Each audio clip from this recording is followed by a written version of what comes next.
I'm Tara Bradner, and this is Hopeful Hints, an infertility podcast where you will receive quick, hopeful hints to guide you through infertility. Here, you will find education, inspiration, and most importantly, find peace as you walk through this journey to fulfill your family vision. Hello and welcome to Hopeful Hints. I'm your host, Tara Bradner, and today I'm so excited to host a wonderful guest you're going to meet from Fertility Fitness. You can find her over on Instagram, Maria McMaster. Thank you for joining us, Maria. Hello, thank you for having me. Yes, so let's just dive in. Tell us about you and your journey and what it is that you do. Okay, Brill. So, as you can probably tell, I am from the UK, so this is very exciting for me. Love it. I know, it's international. I'm very excited. So my name's Maria, and I'm kind of known as Fitness Fertility on social media. And basically, my story is I have polycystic ovaries, so that's where the PCOS, so that's where the fertility side of kind of my life comes in. I am lucky enough to have two children, which I'm very grateful for, both of which were conceived using Clomid, because basically I just don't ovulate. It would seem my body just doesn't want to do that. So luckily for me, the Clomid was really effective and it did work. So I am one of the lucky people when it does come to Clomid. So that's kind of where the fertility interest comes in. And then for me, the fitness side is because I love everything to do with fitness. Always have done. So I've done karate and touch rugby and gym and running.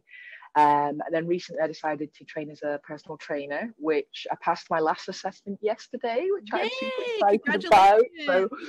So I'm actually so proud of myself. So absolutely, yeah, so be proud of yourself. I am. I'm like, do you know what? I'm going to celebrate this. I am proud of myself. I've done it with 2 kids, and I'm dead chuffed with that. So passed my personal training assessment yesterday. But my kind of day job, if you like, is as a psychology teacher, which I absolutely love. And I've been doing that for about 15 years. So yeah, psychology graduate, psychology teacher with personal training now on my list as well. So basically that's kind of my background and my story really. And here I am today. Yes, so, yeah. You have a very nice blend then when it came to infertility with the fitness and the mental health part of it. It does seem to have come together quite nicely. Obviously, it wasn't intentional. You would never wish infertility on anybody. And, the psychology degree I did because I love psychology. It was nothing, fertility wasn't even on my radar at that point, 18, 19, 20 years old. It really wasn't, anything that I was thinking about, But yeah, it's kind of weird that things have come together quite nicely. Right. In a kind of roundabout way. And really what I'm trying to do now is just help other people if I can. The fitness side of things was where I thought, well, maybe that's where I can try and help people. So hence the fitness fertility. That's my story, really. I love combining passion with profession to equal purpose. Ooh, there's I like that. There. Yeah, that I like. And yes, I'm going to steal that. I like it. Well, let's dive in. You have brought forward 3 hopeful hints for our listeners. And so let's just get to it. Hopeful hint number 1, to be in as good a shape as possible. And remember, this is a marathon, not a sprint. Yeah, so for me, when I first started with the fertility treatment, even though it was quite straightforward for me compared to a lot of people, like I've listened to your story, and your story is an example of why this is a marathon, not a sprint. Unfortunately, it just can take such a long time from the initial thought of, maybe we'll have children. And, you go to school and they say, look at a boy and you'll get pregnant. And then it turns out that, you're like, oh, right, okay. And then with infertility, that is just not the way it happens. So for me, when I was thinking about this, I was thinking, well, infertility is a physical condition. It's a physical condition. It's not all in your head, contrary to what some people think. It really is a physical thing. It's quite often an endocrine disorder. So when we were trying to have our first son, for me, a big part of it was getting as fit as possible, because I wanted my body to be ready potentially for any type of pregnancy. But really, the fertility meds, they're having an effect on your body. And for me, it was like training for an endurance race, unfortunately. Like we said, you wouldn't wish this on anybody, but it is a bit like an endurance race, which is how I saw it anyway. And then you've got all the stuff about, with my psychology head on, you know, stress in the immune system. Unfortunately, you probably are going to feel stressed going through infertility treatment. You know, you've got, am I going to get the drugs? Am I going to get the meds? Are the meds going to work? Have I taken them on the right day? You know, when is my next appointment going to be? Are the doctors going to be open for my blood tests? You know, there's all this stress along the way. And then you've got the research about stress affecting the immune system, and, you know, it can make you poorly. And I just thought, for me, based on what I knew, right, I'm going to try and get as kind of fit as possible, because I think it might be a long old road, which for a lot of people like yourself, it is. So that was kind of my first thing, was try and get in your best shape. Yours would be different to mine, obviously. Mine would be different to someone else's, but just work, you know, whatever works for you. So that was my first one. That's such a great analogy, and not to compare yourself. No, we're different. Right. Like, we're in different, I think I've used analogy too. I like it. Like I don't run for starters, I'm a runner, but like, we all are in the same race, but our pace might be different. So our end goal is the same, you know, too. So I like that. I really like how you presented that. So your hopeful hit number 2 was exercise for both mental and physical health. Lately, I've had to do that for myself. Like, okay, Tara, like, go and just do it, because, you know, mentally you're going to feel so much better afterwards. And it doesn't have to be long, you know, but just that mental health benefit that you can get from being active. What you've just said sums it up so nicely, because one of the things I always think of is, okay, I don't always want to go and work out. You know, I love personal training and I love fitness, but I'm in the UK. It's cold. It snows. Like, it was snowing today. It was minus, you know, whatever temperature. But I never regret it. Once I've been out, I never regret it. And it's not to do with the calorie burning. It's not to do with necessarily the muscle building. It's the pure mental health. It's the being outside. And what I've realized is the being outside means you're not on your phone.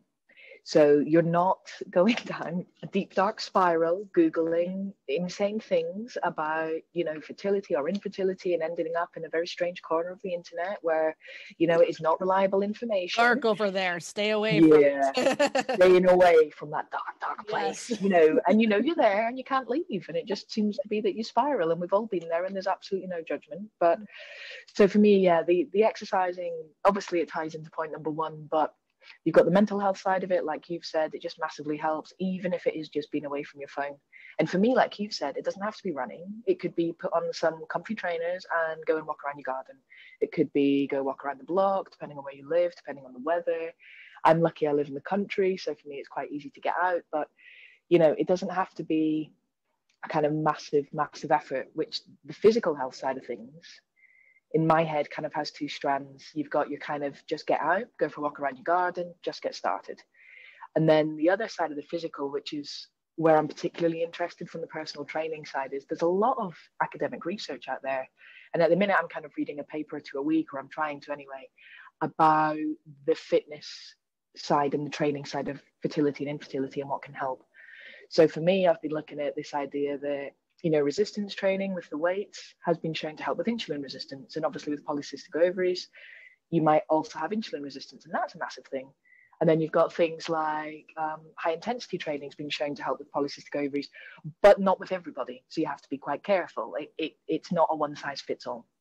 And then you've got things like endometriosis. Well, some people have endometriosis that responds really well to exercise, because exercise is anti-inflammatory. Endometriosis is an inflammatory condition. But then some people, if the exercise is too intense, you know, it can actually make their symptoms worse. But for me, what I'm really enjoying is, you know, I'm a geek. I'm happy to admit I'm a geek. I love studying. I love learning. I'm with you on that one. I just love it. I'm like, oh, just tell me more. But for me, I'm really keen, to look at what the actual academic, scientific, you know, peer-reviewed journals say about exercise, and then try and apply that basically to when I start training clients. So that's because I want to help. And if I can help you with your PCOS or your endometriosis, we can't cure it, obviously. That would be amazing if we could. But if I can maybe just help with your mental health, or maybe your symptoms won't be quite as bad. And I don't know how it works in America, but in the UK, I know we were chatting before, you know, they won't actually give you fertility meds if your BMI isn't, I think it's 35. And unfortunately, as we know, PCOS, a lot of people, they will put on weight very easily. So it might just, with the endometriosis, you might be so uncomfortable, you don't want to work out. Working with someone like yourself, you might be able to gauge that, and adjust and modify somebody's regimen. That's all I want to do. Yeah. And for me, it would be what I'm kind of planning on is things like, I'm not going to give you weekly workouts. So I've been training a client, and one of the main feedback points was, well, actually, instead of having it like a traditional workout plan where it's week 1, week 2, week 3, break it down just into individual workouts. Because if your endometriosis flares up week 2, you might not want to work out that week. And then what happens is, with the mental health side of things, you look at your plan and you get really stressed because you think, oh my God, I'm behind in my plan and I'm never going to catch up. And then what do? Well, you stop exercising because psychologically and the mental health. So one of the things I'm keen to do was actually just have it 1, 2, 3, 4, 5. Try and do maybe 2 workouts a week if you can, but if not, don't worry about it. It's fine. If you want to do an extra workout in the week, brilliant. Just pick up the extra workout, move on to it, because you might feel amazing one day and be like, brilliant, I'm going to smash it today. And then the next day you just feel awful, don't you? So absolutely. I think with your third hopeful hint, rest when needed. This goes mentally and physically. Oh my goodness. Yeah. And to be honest, this probably ties all 3 points together, because like we said at the very beginning, it is, unfortunately, for a lot of people, a long journey, and it's exhausting. And whether it's with the physical exercise, when you're just physically too tired, if you've been giving yourself injections, like I was listening to a story about the tornado warning, and you're giving yourself injections, yes, honestly. The tornado seller, that oh my God. That's a whole chapter somewhere waiting to be written. Honestly, I was like, I need to hear more about this.